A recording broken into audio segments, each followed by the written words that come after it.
네, 먼저 마태복음 28장 19절 20절 말씀을 보겠습니다. 그러므로 너희는 가서 모든 민족을 제자로 삼아 아버지와 아들과 성령의 이름으로 세례를 베풀고 내가 너희에게 분부한 모든 것을 가르쳐 지키게 하라. 볼지어다 내가 세상 끝날까지 너희와 항상 함께 있으리라. 아멘. 하나만 더 찾겠습니다. 데살로니가전서 2장 9절부터 12절까지 말씀 329쪽입니다. 자, 마태복음 말씀은 끼워 놓으시고요. 데살로니가전서 2장 9절부터 12절 말씀 329쪽.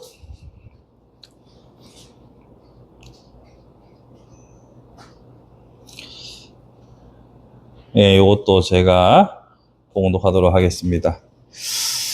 형제들아, 우리의 수고와 애쓴 것을 너희가 기억하리니 너희 아무에게도 폐를 끼치지 아니하려고 밤낮으로 일하면서 너희에게 하나님의 복음을 전하였노라.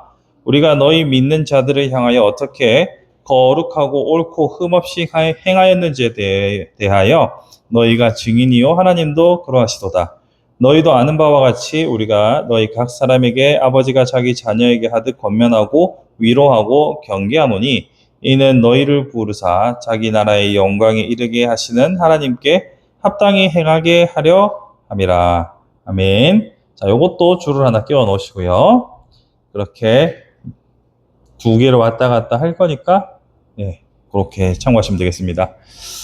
자, 오늘 마태복음 28장에 나오는 예수님께서 하늘로 올라가시며 마지막으로 하신 말씀, 너무나도 우리에게는 익숙한 말씀입니다. 저도 어린 시절 이 말씀으로 마음이 뜨거워졌던 적이 참 많았던 것 같습니다.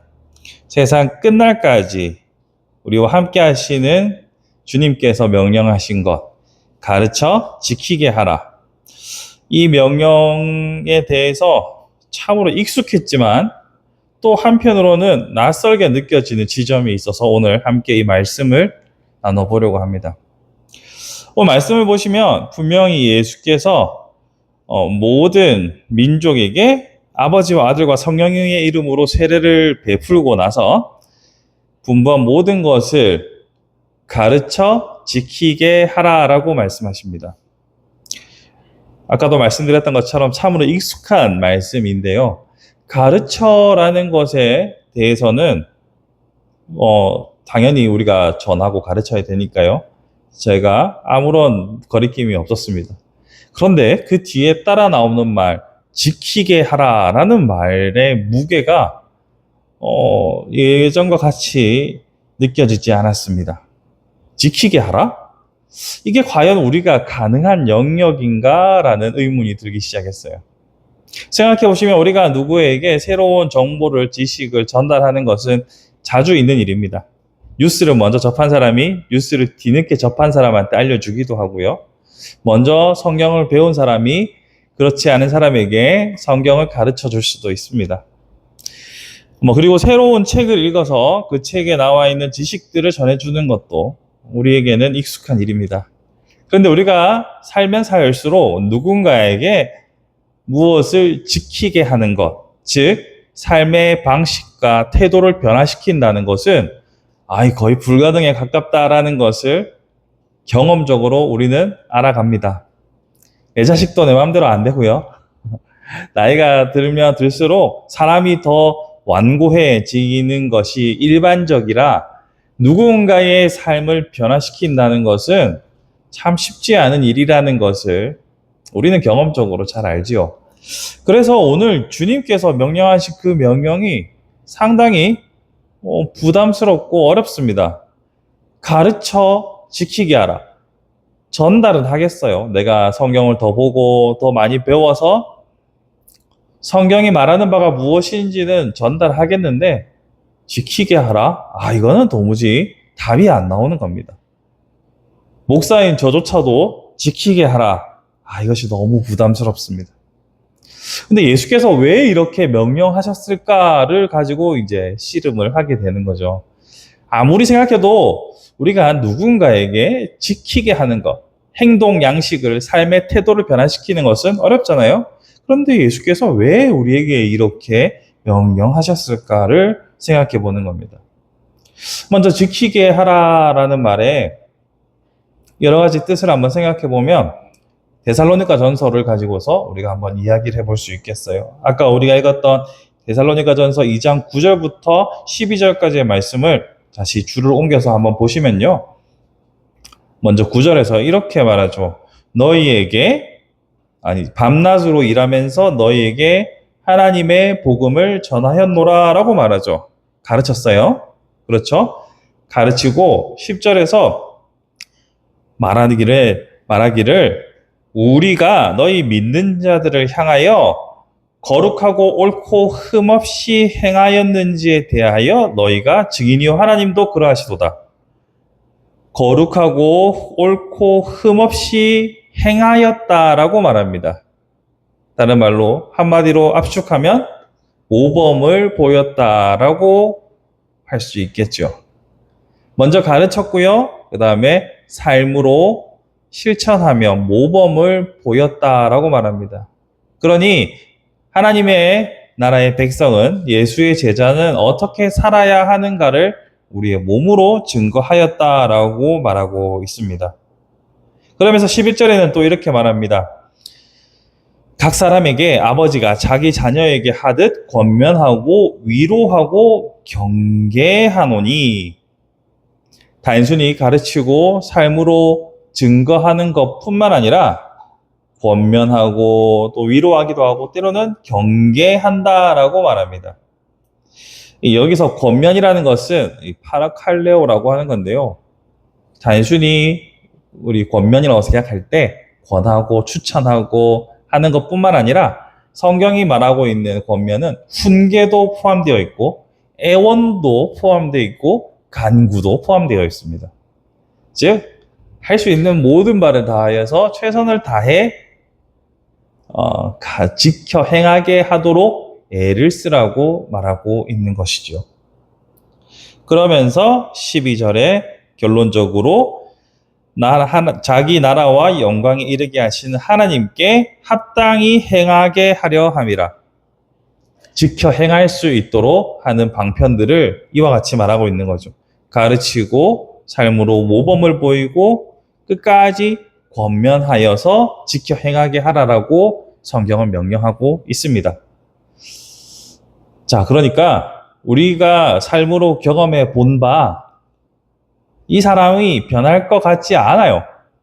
우리가 시킨다고 다른 타인이 우리의 말을 쉬이 듣지 않다는 것을 압니다. 하지만 성경은 계속해서 주님께서도 명령하셨고 바울도 말하고 있는 바처럼 포기하지 않고 가르치고 모범을 보이고 권면하라라고 말하고 있습니다. 그러니 가르치는 것을 위해서 우리가 아까 불렀던 찬양처럼 너 성결케 위해 늘 말씀 보고 말씀을 알아야 가르칠 거 아닙니까?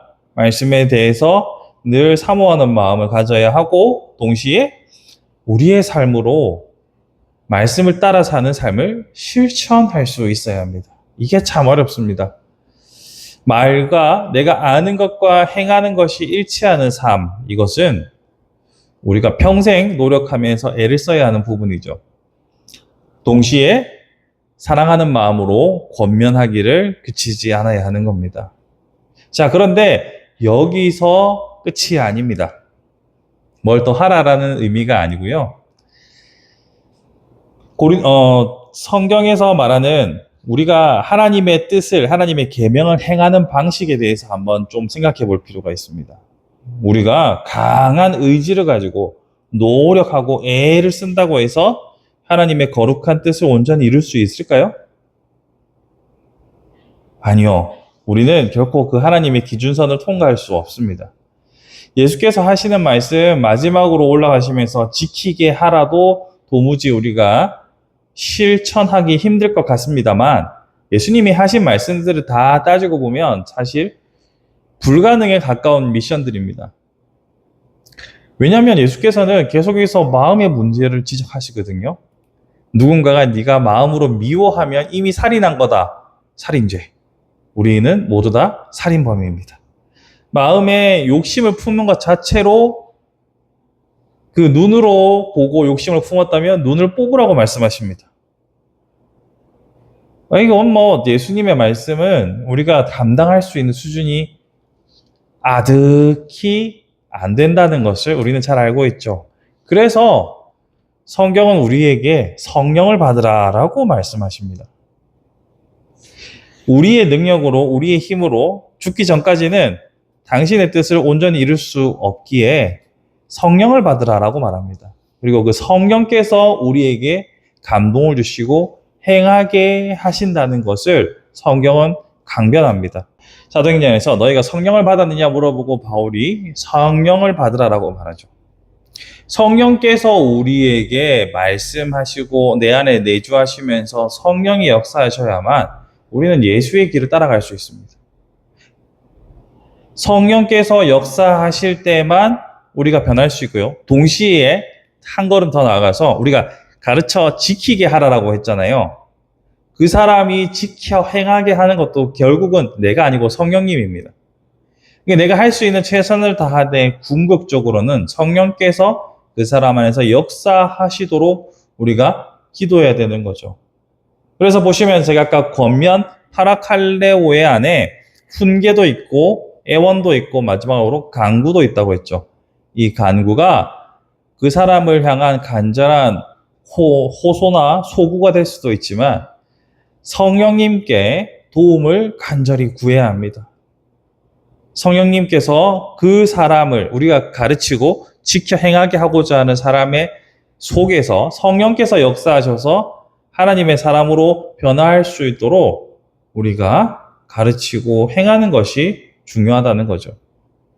즉, 가르쳐 지켜 행하게 하라의 핵심에서 우리는 성령님을 떠올려야 합니다. 사실 가르치는 것도요, 성령께서 그 사람으로 깨닫게 하지 않으시면 그 사람은 말씀을 말씀으로 도무지 받아들일 수가 없습니다. 그 사람이, 우리가 가르치는 대상이 말씀을 그대로 드리게 하는 것도 성령님이요. 그 사람도 타인에게 모범을 보이는 삶을 살아갈 수 있도록 역사하시는 분도 성령님입니다. 그러니 예수께서 가르쳐 지켜 행하라라고 하실 때 우리는 성령님을 떠올려야 합니다. 그리고 그 성령님께 즉각적으로 도움을 구해야 합니다. 성령님, 내가 모범을 보이는 사람이 되도록 인도하옵소서. 내가 가르치는 사람이 지켜 행할 수 있도록 그 안에도 역사하옵소서. 이렇게 성령님의 도움을 구하며 기도할 수 있어야 합니다. 예수께서 하늘로 올라가시면서 보혜사 성령님을 보내신 것은 추가 옵션이 아니고 필수 요소라는 것을 우리는 잊지 않아야 합니다.